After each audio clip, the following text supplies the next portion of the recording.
Assalamualaikum warahmatullahi wabarakatuh. Teman-teman sekalian, alhamdulillah ini luar biasa gitu ya. Saya Samsudin dari channel Ustaz Demokrasi. Kali ini luar biasa saya bersama dengan ini Pak Arusmin ya. Tapi sebelum kita ngobrol sama beliau, saya perkenalkan juga saya lagi bersama dengan dari komunitas pemuda jujur. Pak Amir yang luar biasa. Jadi teman-teman semua, seperti yang saya selalu janjikan, ini saya lagi 8 bulan dalam rumah, baru keluar, keluar. Kemarin saya fokus mengurus kita diskusi membahas konten soal amandemen 25. Tapi kali ini teman-teman, saya sama Pak Amir akan bersama dengan sosok tokoh inspirasi sama pemuda, Pak Arusmin gitu ya. Dulu KPU, DPR, penjual kopi sih. Pemalu kopi. Gimana, Pak Ben?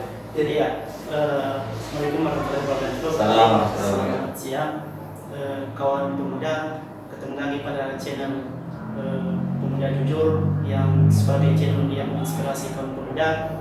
Pada kesempatan ini kami bersama dengan Kak Iping.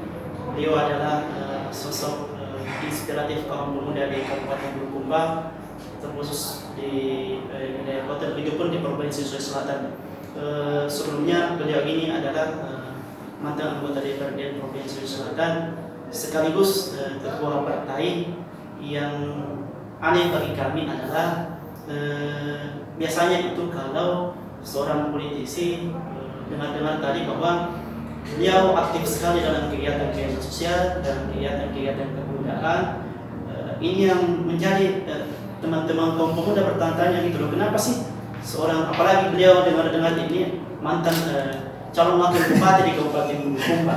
Nah biasanya kan calon itu begitu selesai pesta itu dia langsung meninggalkan konstituen. Tapi ini malah begitu mendekati kaum pemuda. Tapi saya ingin mendengarkan apa sih sebenarnya ini, kok bisa seperti ini kan? Biasanya begitu selesai langsung meninggalkan kaum pemuda, tetapi malah lebih mendekati lagi kaum pemuda. Mungkin ada sedikit tanggapan terkait ini. Pertama, saya mencintai Bulukumba dengan ikhlas. Saya tidak mencintai karena ada tujuan di balik ini. Cita-cita saya mendekati bukan karena persoalan elektabilitas. Persoalan kenapa saya mendekati mereka, karena saya mempersiapkan di masa tua saya, negeri ini diurus oleh orang-orang yang dipersiapkan. Saya pasti akan disesali oleh zaman ketika saya sudah usia 50, 60, lalu kemudian di kampung ini terjadi kesemrawutan, maka anak cucu saya yang akan menggugat saya bahwa jangan kau salahkan generasi yang mengurus negeri ini sekarang, kan kau tidak pernah mempersiapkannya. Karena itulah saya ingin tampil meskipun sekecil dengan sesuai kapasitas yang saya miliki sebagai pembalut kopi hari ini, apa yang bisa bermanfaat. Tadi saya bilang gini jadi saya baru tadi juga habis diskusi di soal peran publik di sini di UK. Saya bilang begini, kalau hari ini Bapak ditakdirkan menjadi pejabat gitu ya, lalu kemudian korupsi di badan publik, misalnya kesehatan gitu, maka jangan salahkan besok ketika badan publik ini kecewa. Rumah sakit kita tidak memiliki standar, dokternya tidak ahli untuk mendiagnosa ini, perawatnya tidak ahli pasang infus, karena anggaran untuk itu habis digorong. Celakanya adalah nanti yang akan dilayani itu adalah kita, yang korupsi kemarin. Itu berbahaya gitu.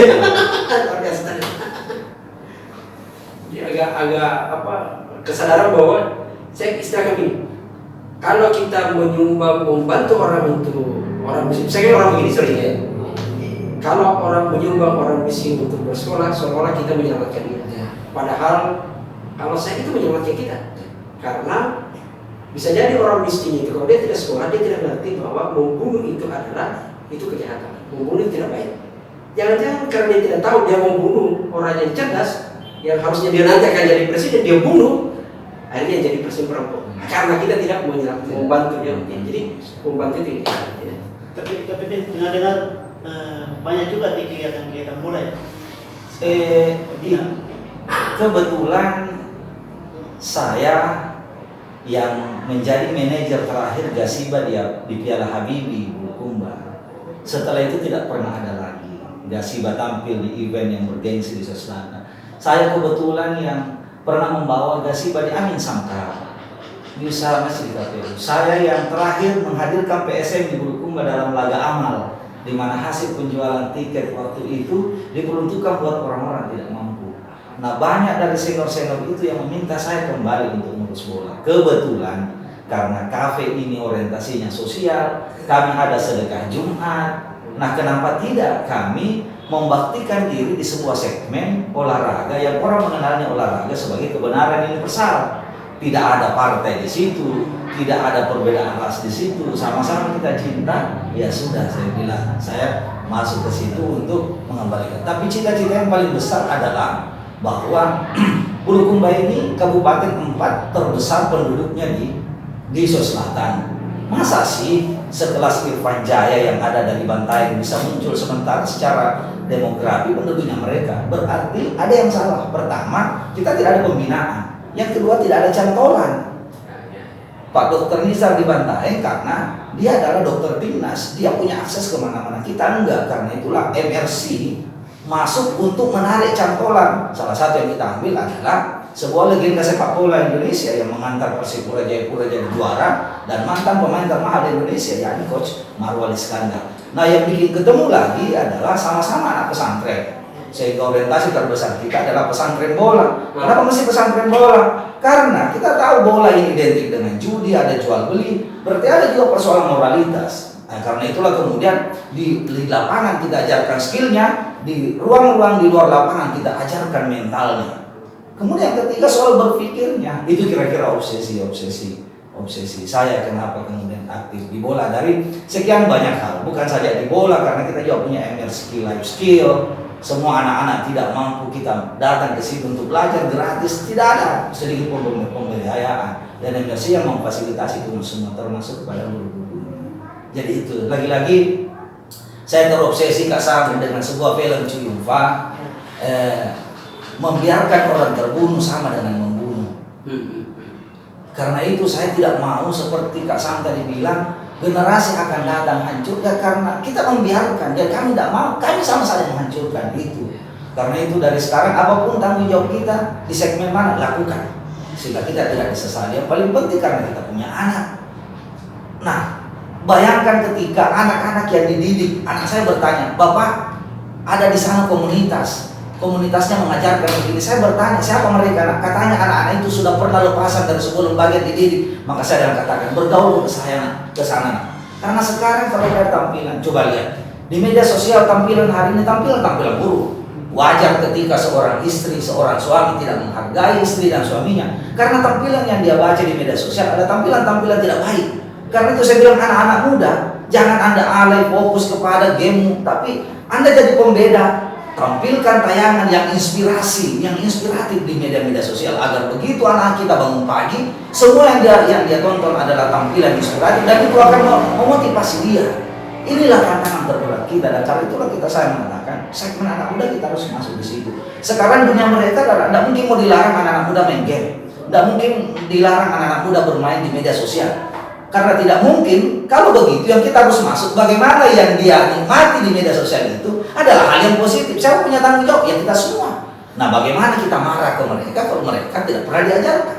Nah, saya masuk di ruang-ruang itu, bergaul dengan anak-anak muda, di kafe, di bola, sambil saya tetap berdakwah di masjid, di acara-acara keagamaan. Saya masih rajin khutbah juga, nggak usah. Ya. Saya tiap malam berkhutbah untuk demokrasi. Masya Allah, itu juga Ustaz lain. Saya pun penikmatnya beliau ini.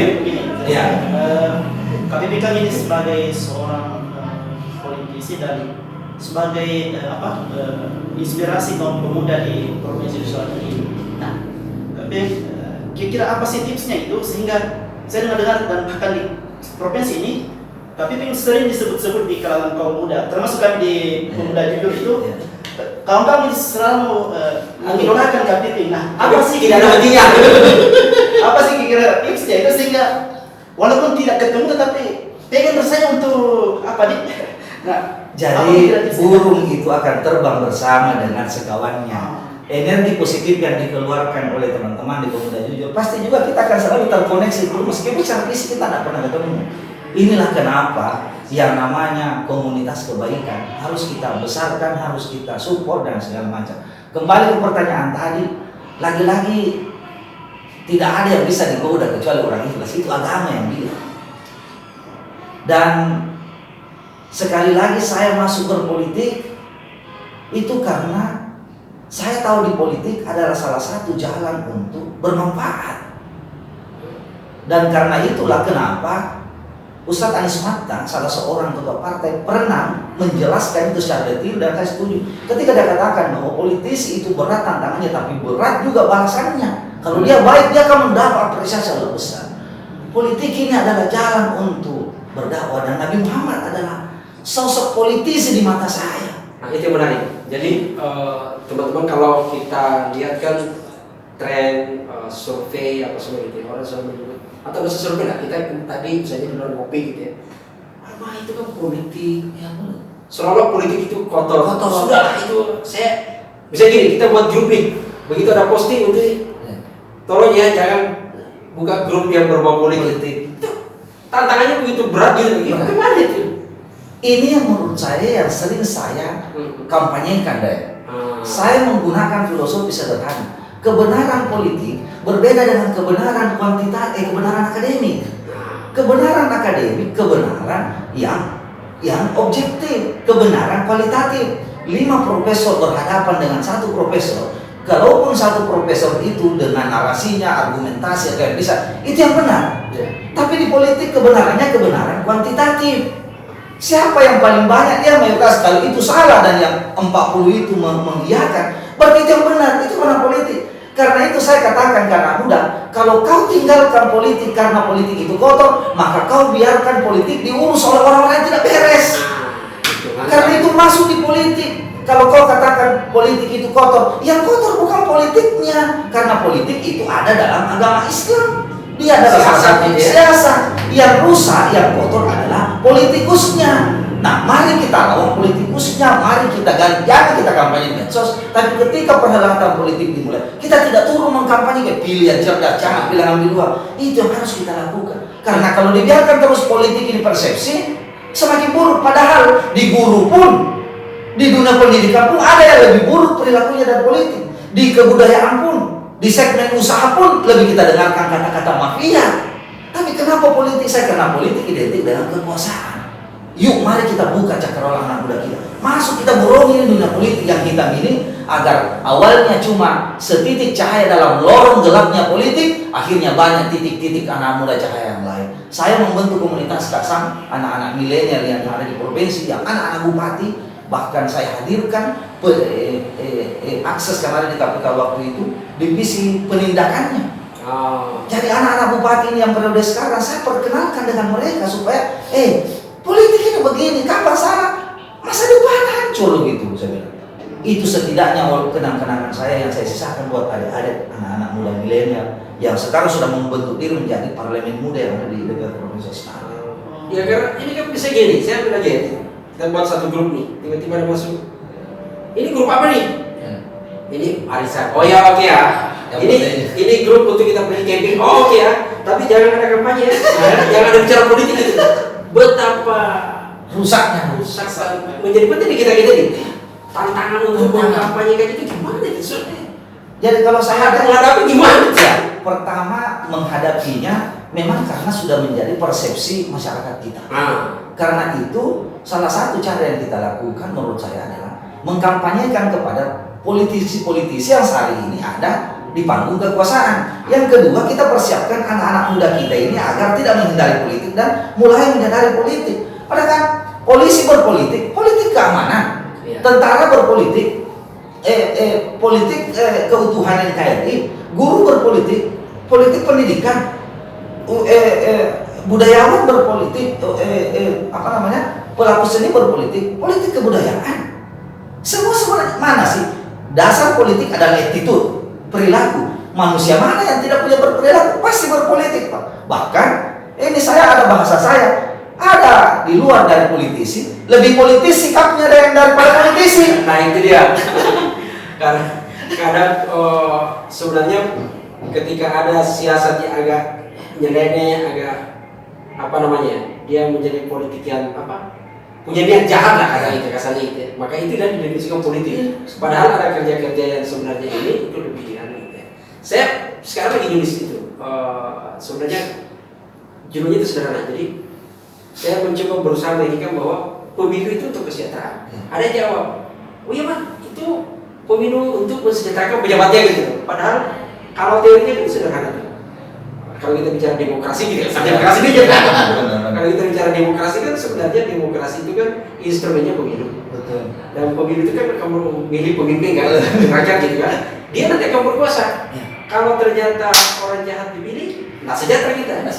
Saya tertarik dengannya seolah-olah ya, cara model tips kampanye itu mencari pemimpinnya untuk dikampanyekan, untuk dia banyak membawa perilaku yang baik, dan anak itu mempersiapkan. Jadi mempersiapkan kader untuk setidaknya kalau dia tidak punya minat untuk menjadi politisi masuk di partai, dia paham setidaknya kalau mau dipersempit lagi menghadapi pemilu. Sehingga yang dipilih anak-anak muda kita ini mengkampanyekan pilih yang ada gagasannya, dan kalau ada yang bawa uang berarti itu sudah praktek yang tidak bagus. Jadi setidaknya kita lakukan perlawanan, ketimbang kita langsung tinggalkan berarti yang memilih orang yang dibayar dong semua. Jadi semua ini tanggung jawab kita. Kenapa saya bilang tanggung jawab kita? APBD yang dipakai untuk membiayai mereka, uang kita semua. Jadi dengan ini kita tinggalkan politik, tapi kita biarkan politisi ngurus uang, yang uang itu dari kita semua, dari pajak kita. Jadi ini menurut saya penting. Oh, sedikit kami tadi disinggung soal APBD kan. Nah, kira-kira menurut KPP ini terkait dengan kepemudaan ini, bagaimana kira-kira bentuk perlakuan negara sekarang ini terkait dengan komunitas-komunitas pemuda itu? Karena ketika kaum muda ini dilepaskan bebas saja tanpa backup dari pemerintah ini kan tidak bisa kan? Nah, kira-kira KPP bagaimana kira-kira ini? Anak muda kalau saya tawarkan programnya. Sekarang ini hampir ormas OKP banyak ditinggal sama anak-anak milenial, karena anak milenial lebih mengorganisir dirinya jadi komunitas dan ada karya. Langsung jelas dia segmennya apa. Dunianya sudah berubah. Dunianya sudah berubah. Ormas OKP ini akan ditinggal karena dia menjadi komunitas yang itu saja terus. Nah, menurut saya pemerintah harus membuka ruang. Misalnya kalau saya konsepnya mungkin Kasab akan jauh lebih paham teknis APBD. Katakanlah Dispora membuka lelang kegiatan, sampaikan ke KNPI yang bagus programnya, itu yang akan kita bantu hibah. Nah, akhirnya anak-anak muda berkompetisi semua, ada dewan-dewan senior, ada tim ahli, program ini yang menyentuh langsung kepada masyarakat. Itu yang dibiayai setahun untuk 2022 dikerjakan dari sekarang. Jadi keberpihakan pemerintah juga nyata, karena betapa banyak juga uang pemerintah lari ke ormas OKP dananya, tapi tidak tahu apa outputnya. Padahal mestinya kan ini uang negara, harus jelas dong apa keberpihakannya. Kenapa tidak? Kalau misalnya di Bulukumba, teman-teman dari komunitas jujur di Bulukumba Persijai ada lempar, kita akan sekolahkan anak-anak muda 10 per desa sampai doktor. Berarti jelas kemana outputnya ini. Nah, siapa yang lolos di situ dibuka ruangnya, buka ruangnya, seleksinya secara objektif, baru kemudian masuk hibah misalnya. Ini bantu beasiswa buat mereka. Tapi dengan catatan pulang kok. Kalau kau tidak bisa kontrak dengan Pemkab di desamu, apa karya yang kau dapatkan kau harus kembangkan dengan sistem kolaborasi. Bayangkan Kak Sam, saya tertarik itu. Kita ini sekarang masuk tidak ada pembangunan di desa, semuanya ke APBD. Uang nggak ada, memang hari ini masalah uang nggak ada. Nah, kenapa konsep gotong royong itu tidak dipraktekkan? Gotong royong muncul, tapi hanya sebatas ide. Kenapa tidak? Panggil semua, jalannya tidak bagus. Anak muda, ayo kita kumpul, kolaborasi. Apa kau, kita jalan. Karena yang nikmat itu kita tonji. Ya. Kenapa enggak? Kenapa terlalu harus lemah dan sedikit segala sesuatu project mandate? Iya, project mandate. Ini resim ada buku yang dibuat oleh seorang alumni Jogja. Itu resim infrastruktur. Ketergantungannya di situ. Padahal dahulu orang tua kita jeleton di jalannya, tapi kenapa luar biasa anak-anaknya? Karena berkah orang tua. Dulu ada namanya tuan guru.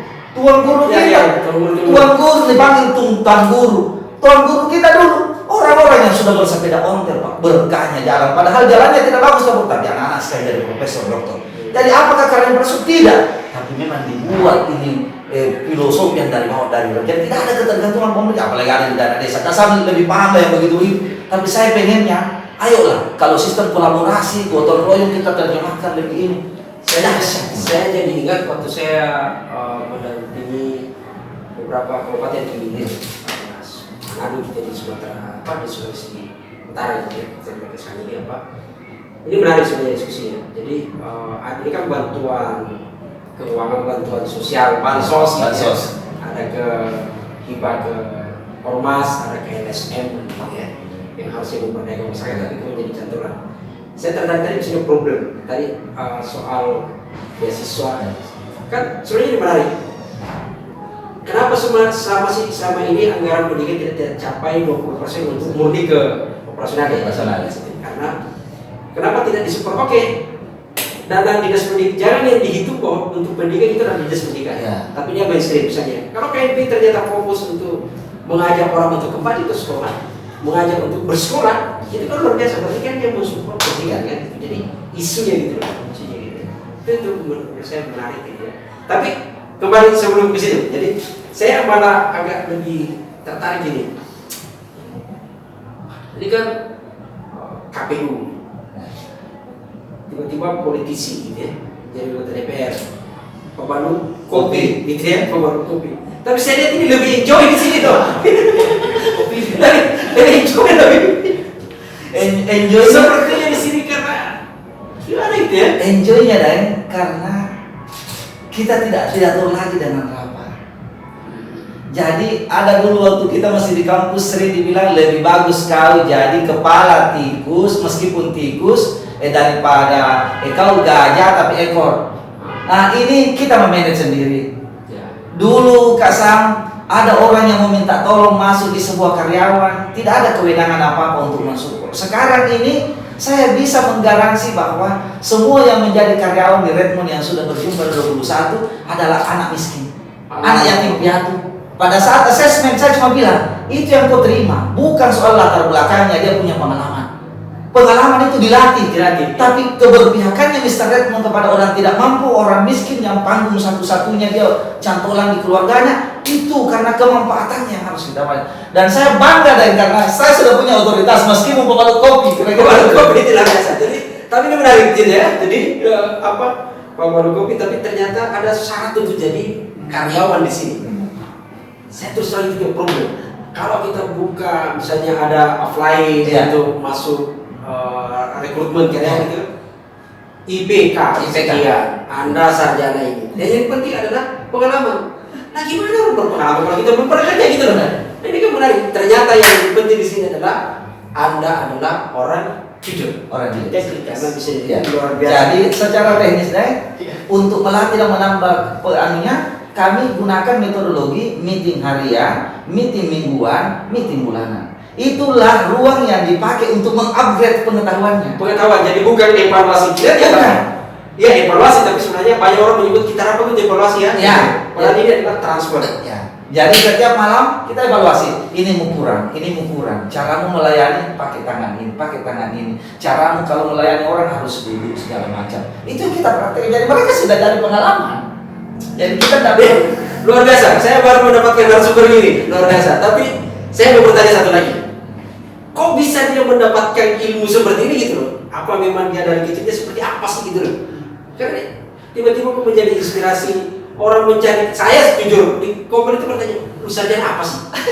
Karena kita terjebak gitu. Jadi saya akhirnya juga menyatakan bahwa pendidikan perlu Anda bersekolah gitu ya, perlu ini, tapi jangan itu menjadi hambatan orang untuk tidak bisa dianggap tidak punya karya.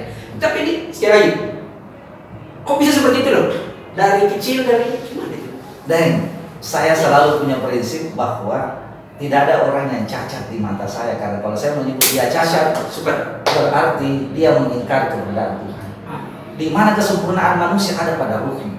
Dan ketika Tuhan mengatakan fa'alfa maha fujura wa taqwa, ada potensi setiap manusia baik buruk ada. Tapi baik buruknya ditentukan oleh kita komunitasnya, oleh lingkungannya. Karena itu saya belajar banyak. Justru tidak di kelas, justru tidak di pesantren, justru tidak di kuliah. Saya belajar banyak dan itu di alam bertemu dengan orang. Saya kalau saya tanya detail, saya pelajari, terinspirasi dari orang. Dan ke semua itu dan saya tidak pernah katakan karena pendidikan, tapi karena sekolah. Saya belajar dari itu dan saya tidak punya latar belakang memanage kafe dan Jadi itu dia. tapi saya pelajari setiap saya masuk kafe. Oh begini pelayanan, oh begini saya terapkan di sini. Teman-teman ini benar ya, jadi beliau adalah ustadz, gitu ya, ustadz. Jadi benar dia saja agama gitu ya. Jadi dia ustadz tadi itu kalau ceramahnya dan dia bicara tentang kalbu. Kalau saya bicaranya tadi soal pemilu, tapi ternyata di pemilu itu ada harus ada kuat moral. Ya. Selesai. Integritaslah bahasa ini. Integritas. Terus satu lagi berkaitan dengan tadi Pak Ustadz Junaid ya. Ini Ustadz juga di sana. Ya, saya sering pernah baku tugas jadwal. Jadi kalau ini Ustadz khutbah di masjid, nah kalau saya Khutbah di saya menikmatnya kasar. Tapi sorry teman-teman, jadi kita akan semakin seru nih, kita akan menggali dari sisi tadi kan bicara soal bola, ternyata kalau situ ada mafia kayak gini gitu ya. Saya masih tertarik ke situ, kita kembali soal bola lagi. Ya. Sampai kemudian tiba-tiba ngobrol, dulu main bola atau tidak nih? Main bola. Main bola memang gitu ya. Bola. Apa yang sebenarnya, apa relasinya di situ? Ada bola, ada demokrasi, ada politik, gimana itu? Jadi menurut saya deh, bola ini adalah ruang untuk berinteraksi dari atas ke bawah. Ya. Banyak Menerobos politisi kelas gitu ya. menerobos kelas. Banyak politisi hanya berada pada wilayah umum, wilayah yang ya di permukaan, misalnya membuka acara bola.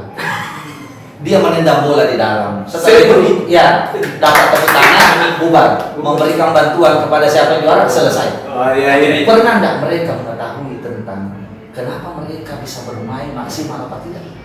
Ternyata mereka ini tidak bermain maksimal karena mereka harus tambah pekerjaan, tidak bisa latihan karena dia adalah anak yatim. Saya temukan pemain bola kemarin saya wawancara dia bapaknya sudah tidak ada, dia tulang punggung, tapi dia membahagiakan. Seorang pelatih kita berlisensi B, dia katakan, Kak Pipin, saya sudah lisensi B, sudah jam terbang saya kemana-mana, tapi saya tidak pernah menemukan sebuah manajemen bola selain di MRC. Kenapa ada wawancara? Saya selama ini marah-marah ke pemain, tidak pernah mau tahu. Ini pemain kodong tidak bisa makan di rumahnya, sehingga dia begini. Dan ini terbuka saya. Dan itulah yang saya anggap bahwa bola itu dari atas ke bawah kita dapat semua. Tidak ada sekat di sini kita belajar, tidak ada elit, tidak ada yang hebat. Karena kita akan tahu apa masalahmu. Kenapa kau tidak bisa begini? Di bola orang teknik berpikir cepat, di bola attitude-nya dipaksa orang. Saya terinspirasi orang-orang pemain internasional ketika wawancara public speaking, berarti anak bola harus punya skill. Iya. Anak bola sekarang coba lihat setiap postingannya Ronaldo 7 juta yang naik. Padahal apa yang dia buat itu tidak mungkin Ronaldo bisa menulis. Kalau tidak ada kemampuan menulisnya, berarti pemain bola harus punya skill. Saya ingin masuk ke ruang itu dan karena betul ada pengetahuan. Saya yang pernah saya cerita, jadi saya adalah orang yang tidak punya bakat olahraga, ya. Saya berolahraga tapi tidak punya spesialis. Dan saya tertarik ketika menonton wawancara kita yang kepada yang pemain bulu tangkis. Kita tanya bagaimana soal IQ gitu ya. Dan kemudian dia menjawab, saya mau maaf karena pasti orang di luar berkata saya ini cuma ahli bulu tangkis. Saya cuma jago pukul bola. Padahal sebenarnya semua orang bisa pukul bola. Yang di sini tidak semua orang mengambil tindakan. Jadi ternyata orang-orang di olahraga itu jauh lebih penting juga ini itu luar biasa.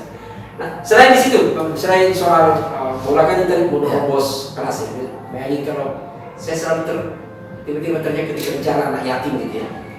Bayangin dia tulang punggung orang tua. Kita di luar itu kan kalau nendang bola tepuk tangan, tidak pernah tahu kalau mereka ini siapa dia. Makan jika ini kurang. Itu ini. Ya, lain juga ini soal konsep sedekah itu saya katanya.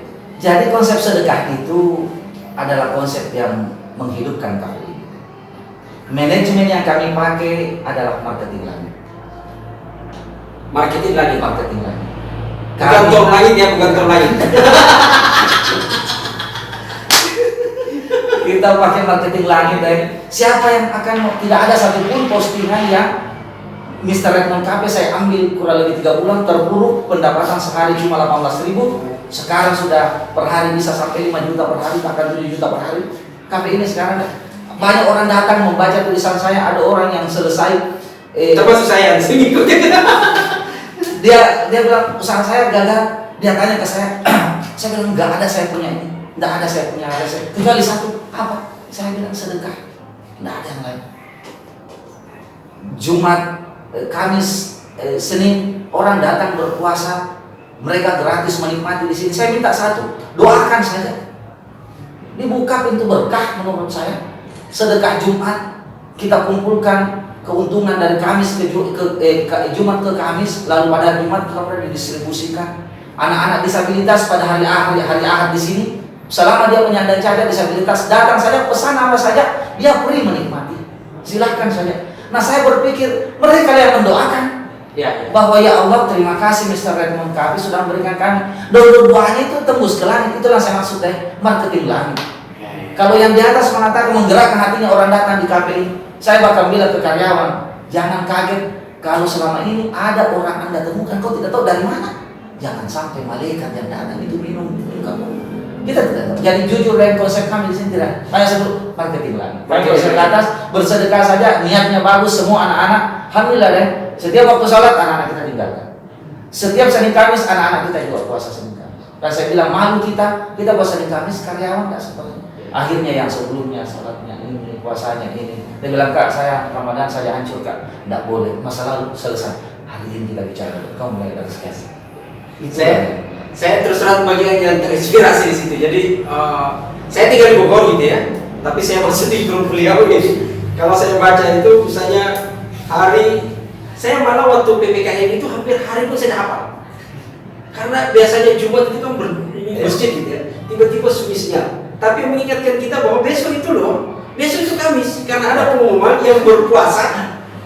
Selain soal sedekah yang tadi manajemen langit itu, ternyata kan ada juga sedekah ilmu gitu. Ini menurut saya menarik gitu ya. Bisa mungkin sedekah ilmu itu adalah konsep yang membuka ruang kepada siapa saja yang mungkin secara materi tidak punya, tapi dia punya pengetahuan, kita siapkan panggungnya.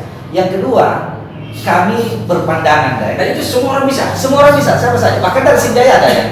Dari Jakarta pun dari mana bisa aplikasi. Boleh aplikasinya. Dan ya saya malah terinspirasi kemarin dengan beliau. Kita akan buka kelas yang baru meskipun belum di Jakarta, bisa kelas online. Di sini kita tampilkan anak-anak kita.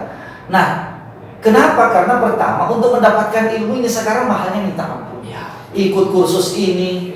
Yang kedua, orang yang pengangguran itu karena tidak ada skillnya. Nah, kenapa tidak KPI ini bermanfaat untuk itu? Kita fasilitasi, kita siapkan siapa yang mau silahkan daftar. Kalau tidak bisa minggu ini Anda hadir di minggu depan. Lalu ada orang yang mau mensedekahkan ilmunya, sudah jalan. Selesai. Itu setiap. Karena ilmu itu tidak ada habisnya. Tidak ada habisnya. Sudah manajemen langit ini. Diajarkan tambah hebat dia menjadi amal jariah kalau dia diamalkan. Ini teman-teman, jadi ini luar biasa gitu ya. Saya sekali waktu jadi obrolan kita semakin cair gitu. Tapi paling tidak saya ya begitulah, kita sama-sama terinspirasi gitu ya. Karena tadi kita bicara dari manajemen lagi ini, ternyata ada di belakangnya yang paling satu adalah keberpihakan, kepedulian kita kepada kaum anak yatim ya. Ini saya kira luar biasa. Lalu kemudian kita kepada orang-orang yang miskin, meskipun dia tidak yatim tapi orang miskin, dan tidak memberikan langsung ikannya gitu. Ini menarik tadi karena ternyata di sini menerima karyawan tanpa pendekatan pengalaman, tanpa pendekatan ijazah, tapi di situ adalah soal bagaimana meraih untuk bisa lebih berkarya. Saya kira itu teman-teman sekalian. Terima kasih atas atensinya. Kita akan jumpa lagi dalam edisi berikut. Tapi sekali lagi saya ingin menyatakan bahwa saya terinspirasi di KP ini, di KP Redmond gitu ya. Pak Banu Kopi. Ini guru sebenarnya gitu ya. Guru karena idola saya, jadi saya bangga sebenarnya, ini merasa mulia sekali hari ini. Terakhir mungkin Kak, mungkin sebagai sosok mewakili kaum muda, mungkin ada harapan-harapan untuk kaum muda bagi KPT. Apa sih harapan untuk kita, untuk kaum muda hari ini yang KPT kan tahu persis yang sering menyelami kaum pemuda itu? Apa sih harapannya untuk anak-anak muda kita ini, utamanya di Sulawesi Selatan? Harapan saya sederhana, bahwa anak-anak muda yang sukses hari ini adalah anak muda yang pandai membaca tanda-tanda zaman. Anak muda, percuma Anda menguasai HP setiap hari, tapi itu tidak bisa mensejahterakan Anda. Tapi yang paling penting adalah satu, tinggalkan jejak yang baik. Persiapkan dirimu, zaman yang akan menjemputmu. Kalau saya di situ. Anak muda sekarang, dulu kita mau belajar tentang susah, buku nggak ada kasih. Mau beli buku nggak ada uang untuk beli. Kalau bukan bukunya senior yang kita curi-curi, tidak dapat, sudah kita disobek kadang-kadang. Sekarang satu kali mau dapat apa? Buka Google, buka YouTube, semua ada. Saya mau bilang, kalau anak muda hari ini tidak lebih hebat dari generasi-generasi saya, generasinya Kasam, berarti anak muda tidak memanfaatkan momentum besar ini. Karena itu anak muda perkuat kapasitas, tapi jangan lupa moralitasnya. Jangan bicara sampai subuh tapi sholatnya enggak. Luar biasa gitu ya. Karena ini closing yang saya kira super gitu ya, luar biasa, karena pemuda ini adalah zaman Anda gitu ya, dan zaman itu memang sama ini harus diukir. Anda melewati, ada orang menyebut begini, waktu itu tidak akan berputar, saya menyebut dia berputar. Waktu itu tidak akan kembali, saya menyebut dia akan kembali. Tapi dia akan membawa pesan yang berbeda. Hari ini tetap adalah hari Selasa gitu ya. Mungkin besok, jadi hari Selasa itu adalah setelah, pasti hari setelah Senin atau sebelum hari Rabu. Sama saja, minggu depan akan begitu juga. Tapi Selasa hari ini berbeda Selasa minggu depan. Ukirlah hari ini, bukan nanti menunggu hari Selasa berikutnya. Saya kira itu teman-teman semua. Sampai jumpa di sesi berikutnya. Terima kasih Pak Pimpin, Pak Amir, terima kasih. Assalamualaikum warahmatullahi wabarakatuh. Waalaikumsalam warahmatullahi wabarakatuh.